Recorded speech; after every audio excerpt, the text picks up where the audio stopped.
Hello friends, అందరూ ఎలా ఉన్నారండి? వెల్కమ్ టు చాణక్యాస్ నీతి. జీవితంలో ఈ విషయాలను బాగా గుర్తుపెట్టుకోండి. మౌనం అనేది ఒక శక్తి. అది శాంతిని, గౌరవాన్ని, విలువను పెంచే అద్భుతమైన సాధనం. మౌనం మాటల కన్నా బలమైనదని ఎందరో తత్వవేత్తలు, మహర్షులు తమ జీవితాలలో నిరూపించారు కూడా. నిజమే కదా. మౌనం ఎక్కడ అవసరం, ఎక్కడ కాదు అనే జ్ఞానం కలిగి ఉంటే గనుక ఖచ్చితంగా మనం సామాజికంగా మరింత గౌరవనీయులం అయ్యవచ్చు. సమాజంలో గౌరవం, విలువ పెరగాలి అంటే ఎప్పుడు మాట్లాడాలో, ఎప్పుడు మౌనంగా ఉండాలో అర్థం చేసుకోవడం ఎంతో ముఖ్యం.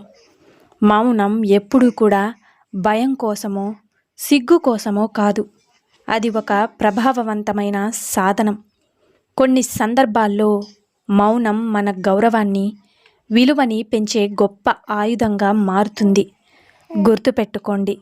అయితే ఇంత గొప్ప ఆయుధాన్ని మనం ఎలాంటి సందర్భాల్లో ఉపయోగించాలో ఖచ్చితంగా తెలుసుకోవాల్సిన అవసరమైతే ఉంది. ఇందులో మొట్టమొదటిగా జ్ఞానం లేని చర్చలో తర్కం అనేది విఘ్నతను పెంచే సాధనం.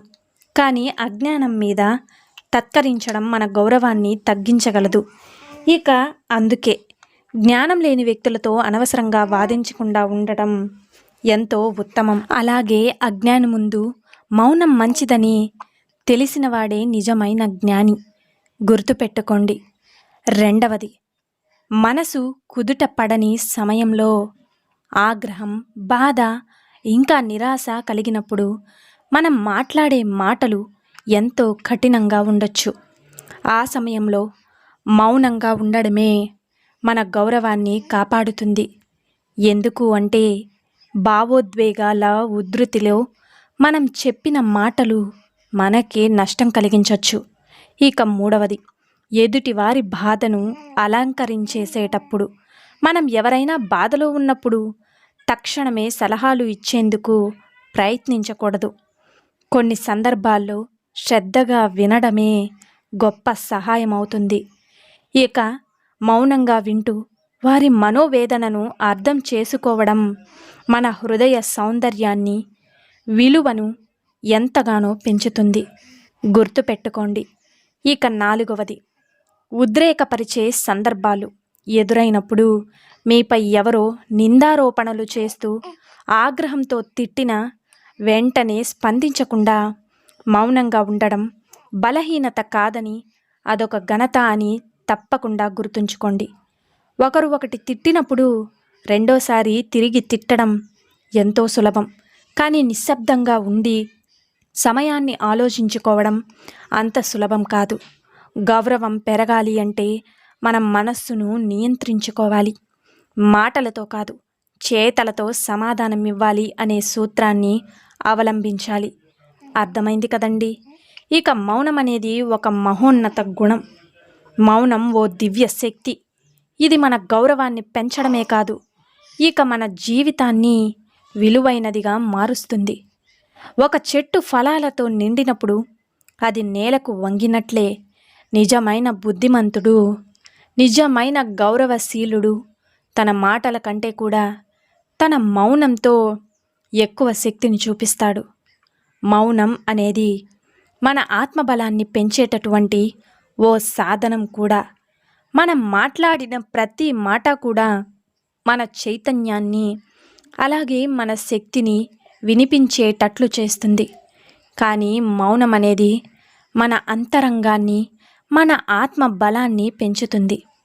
నదుల్లా ప్రవహించే మాటల కన్నా కూడా గాఢంగా నిలిచే మౌనం ఎంతో గొప్పది. అర్థమైంది కదండి.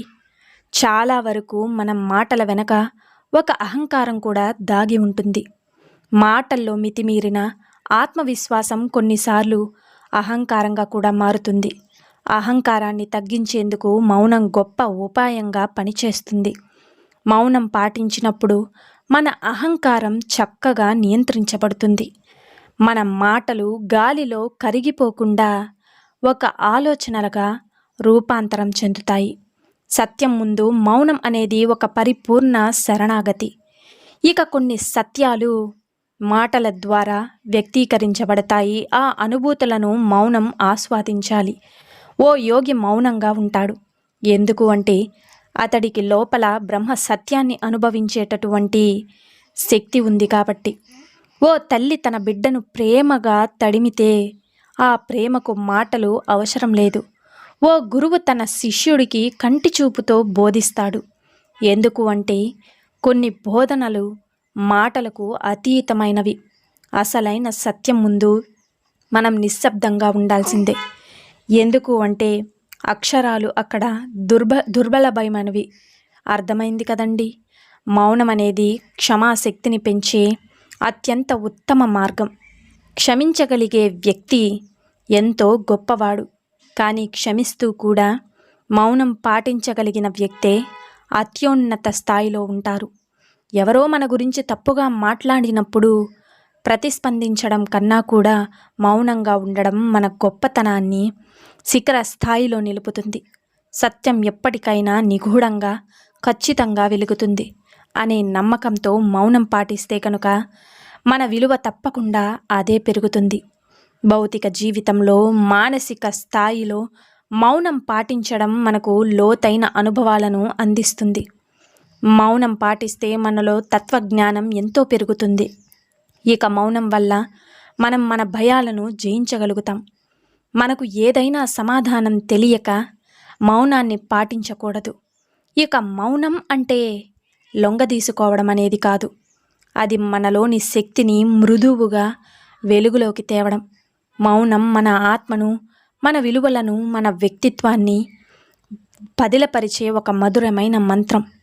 మాటలనేవి ఓ పరిమితమైనవి, కానీ మౌనం మాత్రం అనంతమైనది. మాటలతో ఇక మనసు గాయపడవచ్చు, కానీ మౌనంతో హృదయం నయమవుతుంది. నిజమే కదండి. అలాగే మౌనం అనేది ఇక తెలివైన వాళ్ళ కోసం ఓ డబ్బు, అలాగే అజ్ఞానుల కోసం ఓ శిక్ష అవుతుంది. ఎప్పటికీ గెలవలేనప్పుడు మౌనం గెలిపించేటటువంటి ఆయుధం అవుతుంది. అనవసరమైన మాటల కంటే అర్థవంతమైన మౌనం ఎంతో గొప్పది. అలాగే అసహనానికి మూలం అధికంగా మాట్లాడడం, బుద్ధికి మూలం మౌనంగా ఉండడం. ఒకరు నీ మాట వినకపోతే మౌనం ద్వారా వారికి వినిపించండి. నిజమైన బాధకి కన్నీళ్లు అవసరం లేదు, మౌనం చాలు. ఇక కోపం వచ్చే సమయంలో మాట్లాడితే నష్టం, మౌనం పాటిస్తేనే ఎంతో లాభం. అందరూ మాట్లాడే చోట మౌనాన్ని వహించగలిగేవాడే నిజమైన విజేత. కష్ట సమయంలో మౌనంగా ఉండగలిగిన వాడు అష్టసిద్ధులను పొందినట్లు. సమయం వృధా చేయకుండా మౌనం ద్వారా సమాధానం ఇవ్వడం నేర్చుకో. చెప్పాల్సిన చోట చెప్పాలి, మౌనంగా ఉండాల్సిన చోట మౌనంగా ఉండాలి. ఇదే జీవన మంత్రం. గుర్తుపెట్టుకోండి. ఆలోచించకుండా ఎంతో ప్రమాదం, ఆలోచించి మౌనం పాటించడం ఎంతో గొప్పతనం. శాంతిని కోరుకునేవారు మౌనం యొక్క మహత్తును అర్థం చేసుకుంటారు. ఇక ఎప్పుడైనా మీ మనస్సు మిక్కిలిగా అలజడి చెందితే కనుక కొంత సమయం మౌనంగా గడిపి చూడండి. ఇక సమాధానం మీలోనే ఉంటుంది. మౌనంగా ఉండడం అంటే అంగీకారం కాదు, ఎదురు మాట్లాడడం గెలుపు కాదని తెలుసుకున్నప్పుడే నిజమైన జ్ఞానం వస్తుంది. ఇక ఎవరైనా మిమ్మల్ని తప్పుగా అర్థం చేసుకుంటే వారితో వాదన చేయడం కంటే మౌనం ద్వారా సమయం వారికి నిజం నేర్పనివ్వండి. సమాజం ఏది మాట్లాడదో అదే అతి ముఖ్యమైనది. నిశ్శబ్దాన్ని అర్థం చేసుకున్న వారే జీవితాన్ని కూడా ఎంతో నిశ్శబ్దతతో గడపగలుగుతారు. జీవితంలో కలహాలకి మౌనం అనేది ఒక దివ్యమైన ఔషధం. ప్రశాంతతకి మౌనం మూలం, సాధనకి మౌనమే సౌందర్యం. ఇక మౌనం లోతైనదే కాదు, ఒక గాఢమైన శక్తి కూడా. ఇక దీనిని అర్థం చేసుకున్న వారు జీవితాన్ని మరింత సాత్వానంగా అనుభవించగలరు. గుర్తుపెట్టుకోండి. ఇక అలసటకి విశ్రాంతి అవసరమైనట్లే మనసుకు కూడా కొన్ని సందర్భాల్లో మౌనం అనేది ఎంతో అవసరం. నిజమే కదా. సత్యానికి అర్థం తెలిసినవాడు ఎక్కువగా మాట్లాడడు. తప్పుడు వ్యక్తులే అధికంగా వాదిస్తారు. కోపాన్ని మాటలతో చూపితే సమస్య పెరుగుతుంది. ఇక మౌనంగా ఉంటే పరిష్కారం తెలుస్తుంది. అలాగే మౌనం తెలియజేసే విషయాలు కొన్ని వేల మాటలు చెప్పినా కూడా వివరింపబడవు. గుర్తుంచుకోండి, ఇక నిజమైన బలం నిశ్శబ్దంలో ఉంటుంది. ఇక శబ్దం చేసే నీటిలో లోతే ఉండదు. నిజమే కదండి. మౌనం అనేది ఓ మహా తపస్సు. అది అలవరుచుకున్నవాడు ఈ ప్రపంచాన్ని కూడా గొప్పగా అర్థం చేసుకుంటాడు. నిజంగా మాట్లాడేవారి కంటే కూడా శ్రద్ధగా వినేవారే లోతైన అర్థాన్ని గ్రహించగలరు. నిశ్శబ్దాన్ని అలకించేవారు జీవితపు రహస్యాలు స్వయంగా తెలుస్తాయి. మనసు ప్రశాంతంగా ఉండే చోట మౌనం ఒక శక్తిగా మారుతుంది. ఇక గుర్తుంచుకోండి, కోపం, బాధ, ఆవేశం వంటి ఉద్రేకాలకు అర్థవంతమైన పరిష్కారం కేవలం మౌనం మాత్రమే. మనం ఎప్పుడూ కూడా తేలికగా కోపంతో స్పందిస్తాం, కానీ మౌనంగా ఉండగలిగితే సమస్యలకు ఉత్తమమైన పరిష్కారం లభిస్తుంది.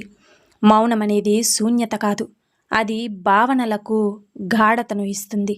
కొన్ని విషయాలు మౌనంగా అర్థం చేసుకోవాలి, కొన్ని బాధలను మౌనంగా అనుభవించాలి, కొన్ని సమాధానాలను మౌనం ద్వారానే పొందాలి. గుర్తుపెట్టుకోండి, నిజమైన శాంతిని అనుభవించాలి అంటే మాటలను తగ్గించి మనస్సు మాట వినాలి. మౌనం మనలోని అంతరంగాన్ని, ఆత్మ జ్ఞానాన్ని వెలికి తీస్తుంది. ఎందుకు అంటే అంతరింగికంగా ఎదగడానికి మౌనమే గొప్ప మార్గం. మౌనం అనేది సాధారణంగా మనం అర్థం చేసుకునే మౌనం కాదు, అది ఒక జీవన శైలి, అంతరంగ శాంతి, ఇక గొప్ప లోతైన ఆలోచనలకు బీజం. చెప్పకుండా అర్థం చేసుకునే గుణం, మాట్లాడకుండా బలాన్ని చూపే శక్తి మౌనంలో ఒక్కటే ఉంటుంది. నిజమైన శక్తి, నిజమైన జ్ఞానం, అలాగే నిజమైన ధైర్యం ఉన్నవారే మౌనాన్ని సాధించగలరు. మౌనమే విజయం, మనమే సాధ్యం, మౌనమే జీవితం కూడా. గుర్తుపెట్టుకోండి, మౌనం అనేది మాటల గారడికి లొంగని ఒక ఆత్మరుఖ ఎత్ర. ఇది మాటలతో చెప్పలేని అనుభూతిని వ్యక్తపరిచే ఒక అద్భుతమైన సాధన. మౌనాన్ని అర్థం చేసుకున్నవారు జీవితాన్ని ఎంతో లోతుగా ఆస్వాదించగలుగుతారు, సమాజాన్ని కూడా నిజంగా అర్థం చేసుకోగలరు. ఇక మంచి ఆలోచనలు ఉన్నవారు ఎక్కువగా మాట్లాడరు. ఎందుకు అంటే వారు ప్రతిచర్యల కంటే కూడా ప్రభావాన్ని ఎక్కువగా నమ్ముతారు. మౌనం అనేది మాటల సమాధి కాదు, అది ఆలోచనలకు ఓ ఆలయం వంటిది. ఇక మాటలతో మనిషి తనలోని భావాలను వ్యక్తీకరిస్తాడు, కానీ మౌనం ద్వారా అతను తన ఆత్మను చూడగలుగుతాడు. నిశ్శబ్దం అనేది ఒక శక్తి, అది మానవ మనస్సును అలాగే పరిశుభ్రపరిచి అంతరాత్మను ఉద్దీపరింపజేస్తుంది. మనిషి తన మౌనాన్ని సమర్థవంతంగా ఉపయోగించుకుంటే కనుక అది అతనికి కొత్త దిశానిర్దేశాన్ని చూపిస్తుంది. సత్యం ఎప్పుడూ శబ్దం చేయదు, అది మౌనంగా ఎదురుగా నిలబడుతుంది. తప్పు చేసే వాళ్లకు నిత్తురోడే మాటలు ఆయుధంగా ఉంటాయి, కానీ నిజమైన విజేత మౌనంతోనే గెలుస్తాడు. మౌనంగా ఉండగలగడం అంటే అది ఒక కళ. దాన్ని సాధించిన వారికి ప్రపంచంలోనే గొప్ప చిక్కులు కూడా చిన్నవైపోతాయి. ఎప్పుడు మాటల్లో ఎప్పుడు మౌనంగా ఉండాలి. మౌనంగా ఉండడం తెలుసుకోవడమే నిజమైన జ్ఞానం. మౌనం అనేది మనిషికి లోపలికి తీసుకువెళ్ళే మార్గం. అది సహనాన్ని పెంచుతుంది, ఆత్మశుద్ధిని కలుగజేస్తుంది. మౌనం అన్నది ఒక బలహీనత ఎప్పటికీ కాదు, అది మన ఆత్మబలం. అది భయంతో కలిగే మౌనం కాదు, అది అంతర్ముఖత కలిగించే ఒక గొప్ప ధ్యానం. మౌనంగా ఉండగలిగిన వారే నిజమైన శాంతిని అనుభవించగలరు. గుర్తుపెట్టుకోండి. ఇంకా చూశారు కదండి ఇవాల్టి వీడియో. ఈ వీడియో మీకు నచ్చిందని అనుకుంటున్నాను. నచ్చితే చిన్న లైక్ చేయండి. అలాగే మీరైతే తెలుసుకున్నారు కదా, మౌనంగా ఉండే మనిషి అంత లోతుగా ఎలా ఆలోచిస్తారో. ఆ మౌనంగా ఉండే మనిషిని ఎవ్వరూ అర్థం చేసుకోలేరు. మౌనంగా ఉండే మనిషికి ఈ విధంగానే జరుగుతుంది. మరి దీని గురించి మీరేమనుకుంటున్నారనేది కామెంట్ సెక్షన్లో తెలియజేయండి. చూశారు కదండి ఇవాల్టి వీడియో. ఈ వీడియో మీకు నచ్చిందని అనుకుంటున్నాను. నచ్చితే చిన్న లైక్ చేయండి. అలాగే మన ఛానల్ ఎవరైనా స్టార్టింగ్ చూస్తుంటే సబ్స్క్రైబ్ చేసుకోవడం మర్చిపోద్దండి. ఇలాంటి చాణక్య నీతి మరిన్ని మోటివేషనల్ వీడియోస్ మీకు నోటిఫికేషన్ రూపంలో రావాలంటే పక్కనున్న బెల్ సింబల్ని క్లిక్ చేయండి. అలా చేస్తే నేను పెట్టే ప్రతి వీడియో మీకు నోటిఫికేషన్ రూపంలో అయితే వచ్చేసింది. So thank you for watching friends. రేపటి వీడియోలో చాణక్యులు గారు ఏ మంచి మాటలను, ఏ మంచి సూక్తులను మనకి చెప్పబోతున్నారు అన్నది మనం రేపటి వీడియోలో అయితే తెలుసుకుందాం.